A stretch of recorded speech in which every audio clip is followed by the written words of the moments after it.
तो आज हम देख रहे हैं कंज्यूमर इक्विलिब्रियम के कुछ एमसीक्यूज। ठीक है, आप जैसे जैसे इंटरेस्ट शो करोगे मैं आपको और भी एमसीक्यूज सेंड कर दूंगा। फिलहाल जो मैंने आपको सेंड कर रखे हैं उनके बारे में हम डिस्कस करते हैं, जो हमारा कल टेस्ट था। ठीक है, देखो अब आप आंसर करें। ठीक है, आपको आंसर करना है, जिसको मालूम है वो आंसर करेगा, जिसको नहीं मालूम है कोई बात नहीं, पर आपको आंसर करना है सभी को। Which of following statement is true? ये क्या पूछ रहा है, कौन सा स्टेटमेंट सच है, ट्रू है, बताइए। ठीक है, तो जब इस टाइप का क्वेश्चन आता है तो मैक्सिमम चांसेस, ये एक शॉर्टकट भी बता रहा हूँ पर हमेशा ये नहीं होता, ये ध्यान रखना है ना। जब इस तरह का क्वेश्चन आता है और वहां पर ऑल द अबाउ जब चीज आती है तो बहुत हायर चांसेस है कि ये आंसर क्या है, डी है। रियल में बता रहा हूँ, है ना। बट एक बार सेटिस्फाई हो जाओ, पढ़ लो सभी को। ठीक है, तो यूटिलिटी में मींस वांट सेटिस्फाइंग पावर, ये हम जानते हैं, ये तो सच है ही। ठीक, डिजायर, देखो utility is a function of intensity of desire. Desire की जो मतलब यूटिलिटी क्या है, एक तरह से इस तरह से काम करता है कि जो डिजायर की इंटेंसिटी को एक्सप्रेस करता है कि हमको कितनी चाहत है, कोई चीज लेना है तो हम उसको लेने के लिए कितना जितना ज्यादा यूटिलिटी मिलेगी उतना ही ज्यादा हमको उसकी क्या थी, डिजायर थी। बात समझ में आ रही है, तो ये भी सही है। ठीक, desire of consumption gives birth to utility. अभी जस्ट यही बात कही कि जो डिजायर होती है, जितनी डिजायर होगी उतनी यूटिलिटी मिलेगी। मतलब यूटिलिटी को जन्म कौन देता है, डिजायर, हमारी चाहत। राइट, तो ये तीनों ही क्या है, सही है। ठीक, मैक्सिमम बोल रहा हूं, हमेशा नहीं, आपको चेक करना चाहिए। यदि 2 पॉइंट भी सही है ना तो आप इसको डन कर दो, क्योंकि 2 पॉइंट सही है तो तीसरा का कोई टेंशन ही नहीं है, ऑप्शन ही नहीं है वहां पर, है ना, जब 2 सही है तो। ठीक है, आगे ये आपके यहाँ पर क्या बढ़ गया, आपका नॉलेज बढ़ गया। ठीक है, एमसीक्यूज करने से नॉलेज बढ़ता है बेटा, कॉन्सेप्ट क्लियर होते हैं, ध्यान दीजिए। Which of following is characteristic of utility? अब इस क्वेश्चन का आंसर कौन दे सकता है, सिर्फ वो जिसको कैरेक्टरिस्टिक यूटिलिटी के मालूम है। हमारा सेकेंड डे यूटिलिटी का, जब हमने कंज्यूमर इक्विलिब्रियम स्टार्ट करा था, सेकेंड डे में हमने इसको, सेकेंड या थर्ड डे में हमने इसको क्लियर करा था कि यूटिलिटी की कैरेक्टरिस्टिक क्या है। देखिए, utility is a psychological phenomena, है ना, हमने इस पे बात करी थी, अच्छे से समझा था। यूटिलिटी इज सब्जेक्टिव, ये भी हम जानते हैं। यूटिलिटी इज रिलेटिव कॉन्सेप्ट, ये तीनों ही इसके कैरेक्टरिस्टिक हैं। ठीक, आगे, who gave the cardinal concept of utility. ठीक, अब मैंने आपको यही कहा था कि ये जो फादर वगैरह ये जो रहते हैं, है ना, इनके नाम आपको ध्यान रखना है, ये सारे आपको नोट्स में मिल जाएंगे। ठीक है, क्योंकि पढ़ाते वक्त इनका नाम बताना कि ये इन्होंने दिया था, ये अब पुराना स्टाइल हो गया है, हमको इनके नाम से कोई मतलब नहीं है। राइट, हमको कॉन्सेप्ट से मतलब है, पर अब बोर्ड पूछता है, ठीक है, तो हमको नोट्स में आपको मिल जाएंगे। तो कार्डिनल अप्रोच किसने दिया था, मार्शल ने। ठीक है, consumer behaviour is studied in, बताइए, मेरे को इसका जवाब सभी से चाहिए, 1 सेकंड में जिससे पूछूंगा वो आंसर करेगा मेरे को। विच ऑफ द, इसमें तो अपन ने आंसर देख लिया फोर्थ का, ए। ठीक है, now sixth, which of the following is true.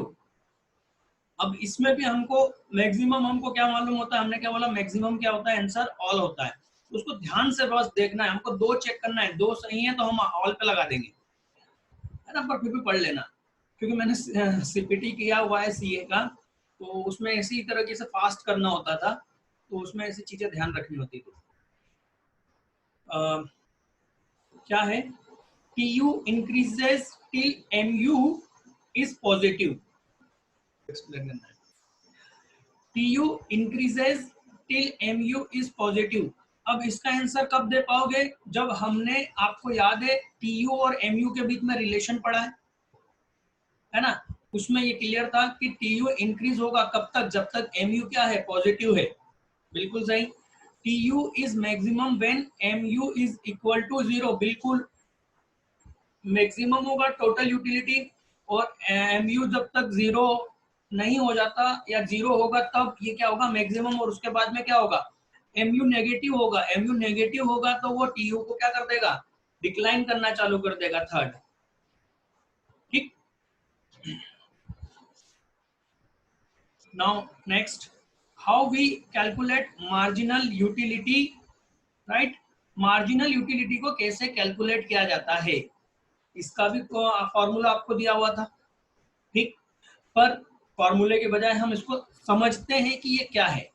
देखो, मार्जिनल यूटिलिटी का मतलब क्या होता है, एडिशनल, है ना। या फिर इसकी एक डेफिनेशन देखोगे मार्जिनल यूटिलिटी की, कि उसमें लिखा हुआ है कि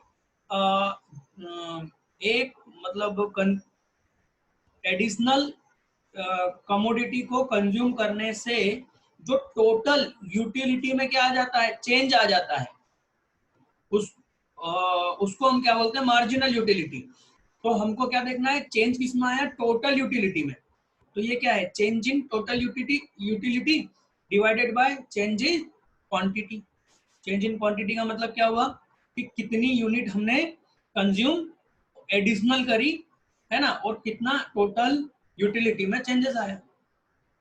टोटल यूटिलिटी में changes divided by change in quantity, तो आपका क्या आ जाएगा, मार्जिनल यूटिलिटी, खत्म। ठीक, आगे देखने की जरूरत ही नहीं, क्यों देखें हम जब हमें मालूम है ये। ओके, चलिए आगे देखोगे तो कंफ्यूज हो गए।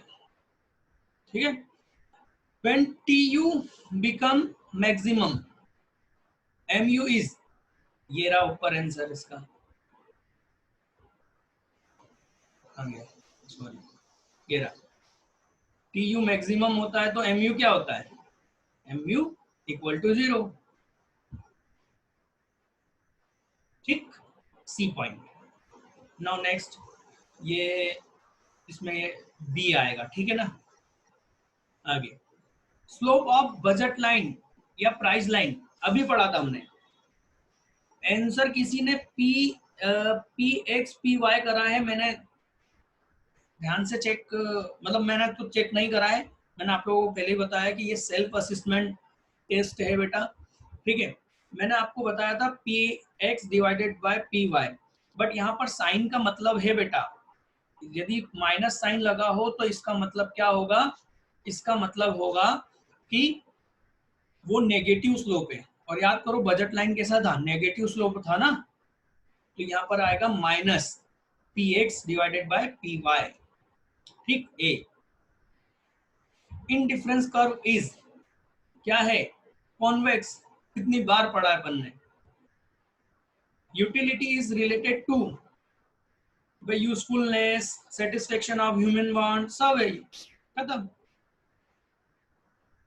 Utility can be measured by money. याद करो मैं बोल रहा था ना कि सेटिस्फेक्शन को हम लोग काय में कन्वर्ट करते हैं, इन टर्म ऑफ मनी। जब भी हम कोई चीज लेते हैं तो हम अपने सेटिस्फेक्शन को मनी में कन्वर्ट करते हैं। हम टी शर्ट लेने गए, 600 का टी शर्ट है, हम चेक करते हैं यार ये 600 रुपए के बराबर की वैल्यू रखता है कि नहीं। एक्चुअल में हम अपने आप से पूछते हैं कि क्या तेको इसको 600 रुपए के बराबर की खुशी मिलेगी। हम बोलते हैं हाँ, तो हम ले लेते हैं, नहीं तो लगता है कि अरे ये तो 400 का ही है, बेवकूफ बना रहा है। बेवकूफ नहीं बना रहा, आपके लिए उसकी जो यूटिलिटी है वो 400 रुपए के बराबर है, इसलिए आप उसको क्या कर देते हो, रिजेक्ट, राइट। तो यूटिलिटी को क्या में मनी में मेजर किया जाता है, जा सकता है नहीं, किया जाता है। Law of equi marginal utility is called law of substitution. ये नोट्स में मैंने शायद सेंड कर रखा है ना। Law of equi marginal utility को हम क्या बोलते हैं, लॉ ऑफ सब्स्टिट्यूशन।